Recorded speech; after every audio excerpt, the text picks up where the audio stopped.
like a man.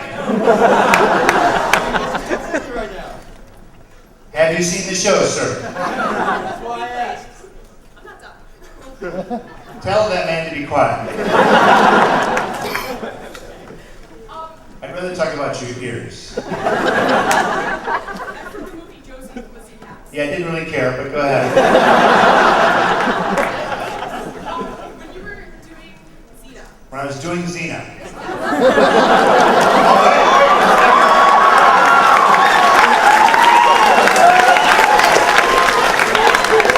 me tell you, she is a warrior. Don't yell like that, man. That's very disturbing. Filming Zeta. Filming Xena, much better way to phrase that. How much freedom did you have to add in lines, especially when you were not in a scene with someone else? Especially when I was not in a scene with someone else. Like if it was just me running around, I could just say all kinds of stuff. No actor would have to say anything back. I could just blah, blah, blah, blah, blah, blah. You know, writers work hard to put these words into our mouths. Do you think they appreciate it when we go, that sucks, I'll fix it? There's a very famous TV show. Very famous TV show just went off the air. Every day, star of the show comes on the set. What do we got today? He doesn't know his lines. As an actor, you're supposed to know your lines. Comes in. Uh-huh. Uh-huh. No way. No, cut half of that. Uh-huh. Yeah. Ah, forget it. I'm just going to say this, I'm going to say this, and I'm going to say that. Think that's a good idea? Think that's a good way to run a show? Little sparkly ears. Here's the point. Some days you read a script and you show up on set and you can't wait because they figured it all out and you don't have anything better to add to it. And there's other days you go, this is a lump of dog dirt.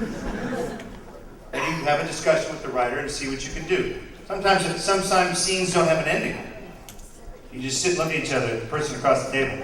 Anyway, Mike, we're gonna meet the guy at 4 o'clock. And you wait for a director call cut. So sometimes we add stuff like, we're gonna meet the guy at 4 o'clock. And Bob's your uncle. So whatever. Sometimes I feel that producers always have the power of the edit. So if they don't like what I add, they can always take it out. But I only add stuff if I feel that it's organic. I don't need to put on the Bruce show wherever I go. You are playing a character. So there's stuff that would be appropriate to your character and stuff that's not. Oh, great. Yeah, you're very into it. Okay, yes, right here. First, I want to say thank you because you've given us a lot of entertainment for many years. You're welcome.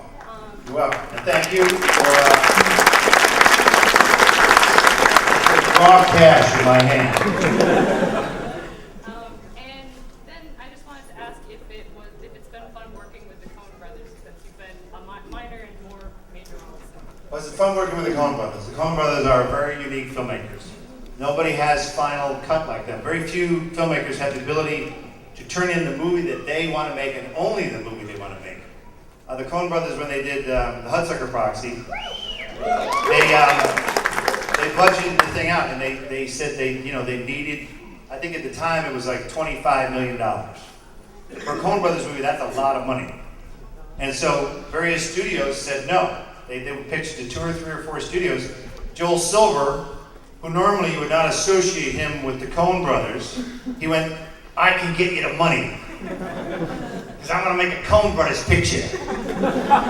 So Joel Silver got him the money, the extra money they needed to do it how they did it.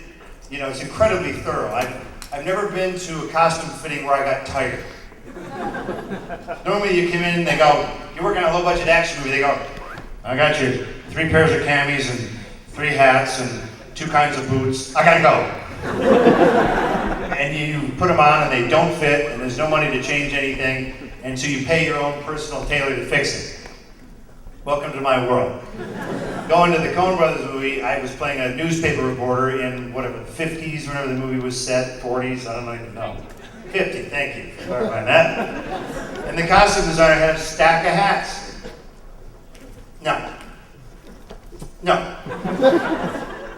maybe, put it in the maybe pocket. I didn't have to do anything. I didn't have to say anything. And the guy, he figured out the arc of my character. This is a secondary character named Smitty in the movie. I'm only in like 4 or 5 scenes.